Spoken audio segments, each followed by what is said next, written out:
Selamat pagi anak-anak semuanya. Kita ketemu di pertemuan berikutnya, yaitu pada materi hari ini kita akan belajar tentang komponen dan rangkaian listrik. Sebelum kita membahas tentang komponen listrik, kita harus tahu dulu tentang gejala kelistrikan. Nah, listrik itu apa? Listrik adalah bentuk energi yang terdiri atas elektron yang bermuatan dan mengalir bebas melalui penghantar.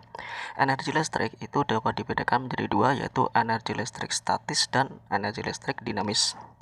Nah, listrik statis disebut juga listrik diam. Misalnya, penggal rismika kita gosokkan ke rambut kemudian dapat menarik serpihan kertas. Listrik dinamis merupakan gejala kelistrikan yang terjadi karena aliran listrik dari sumber energi ke alat listrik. Nah, berikutnya yaitu tentang sumber energi listrik. Benda yang dapat menghasilkan energi listrik itu disebut sumber energi listrik. Yang pertama yaitu baterai. Baterai merupakan elemen kering yang berisi zat kimia berbentuk padat. Sebuah baterai itu masih dapat menghasilkan listrik selama energi kimia yang ada di dalamnya itu belum habis. Kemudian yang kedua yaitu ada akumulator atau aki. Aki merupakan elemen basah karena di dalamnya berisi larutan asam sulfat yang berguna untuk mengantarkan listrik. Nah, pada saat aki digunakan akan terjadi perubahan energi, yaitu energi kimia menjadi energi listrik. Dinamo merupakan sebuah alat listrik ya, di mana di situ terdiri dari magnet dan kumparan. Pada saat digunakan, perubahan energi yang terjadi adalah perubahan energi gerak menjadi energi listrik. Generator merupakan sebuah alat listrik untuk mengubah energi gerak menjadi energi listrik. Cara kerjanya sama seperti dinamo. Nah, generator itu menghasilkan energi listrik yang sangat besar sehingga digunakan sebagai pembangkit tenaga listrik. Kemudian ada sel surya atau solar cell. Sel surya adalah alat yang dapat digunakan untuk mengubah energi cahaya matahari menjadi energi listrik. Kemudian nuklir merupakan sumber energi yang sangat besar dan dihasilkan dari reaksi atom di dalam sebuah reaktor. Nah, penggunaan nuklir ini sebagai sumber energi listrik tidak menimbulkan polusi. Nah, yang berikutnya itu adalah rangkaian listrik. Nah, rangkaian listrik ini dapat digolongkan menjadi rangkaian terbuka dan rangkaian tertutup. Pada rangkaian terbuka, arus listrik tidak dapat mengalir, sedangkan pada rangkaian tertutup, listrik dapat mengalir melalui sebuah kabel. Nah, berikut ini perbedaan antara rangkaian terbuka dengan rangkaian tertutup. Untuk rangkaian terbuka, jadi tidak ada aliran listrik sehingga lampu tidak menyala. Kemudian untuk rangkaian tertutup itu terjadi aliran listrik sehingga lampu bisa menyala. Ada 3 jenis rangkaian listrik, yaitu rangkaian seri, rangkaian paralel, dan rangkaian campuran. Yang pertama yaitu ada rangkaian seri. Merupakan rangkaian lampu atau baterai yang tersusun secara berurutan tanpa ada percabangan. Nah, kemudian jika salah satu lampu padam, maka lampu yang lain akan padam. Kemudian memerlukan sedikit kabel dan nyala lampu agak redup.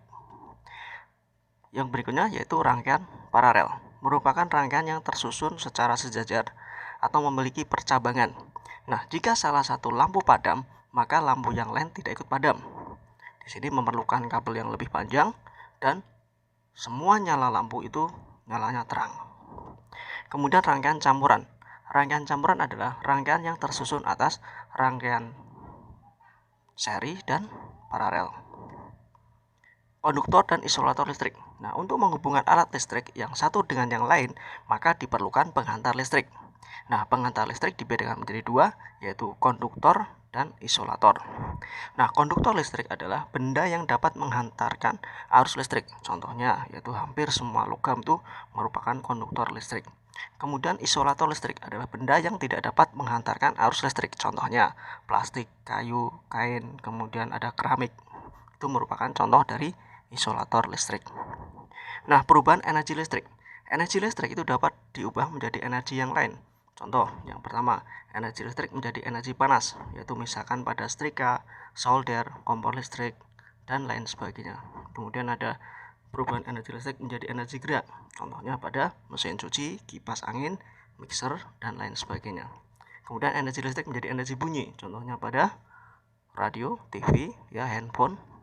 Yang berikutnya ada energi listrik menjadi energi cahaya, contohnya lampu, televisi, senter, dan lain sebagainya. Kemudian ada komponen-komponen listrik. Nah, di sini ada istilah-istilah yang digunakan dalam listrik. Yang pertama yaitu ada ampere. Ampere merupakan satuan arus listrik. Kemudian ampermeter itu adalah alat yang digunakan untuk mengukur arus listrik. Kemudian ada voltmeter yaitu alat untuk mengukur tegangan listrik. Ohmmeter alat untuk mengukur hambatan listrik. Kemudian ada saklar atau switch yaitu alat yang digunakan untuk memutus dan menyambungkan arus listrik. Kemudian ada trafo atau transformator. Itu adalah alat yang digunakan untuk menaikkan atau menurunkan tegangan listrik. Kemudian stop kontak yaitu material listrik yang digunakan sebagai muara penghubung dengan arus listrik. Baik, demikian materi untuk rangkaian listrik. Sampai bertemu di materi berikutnya.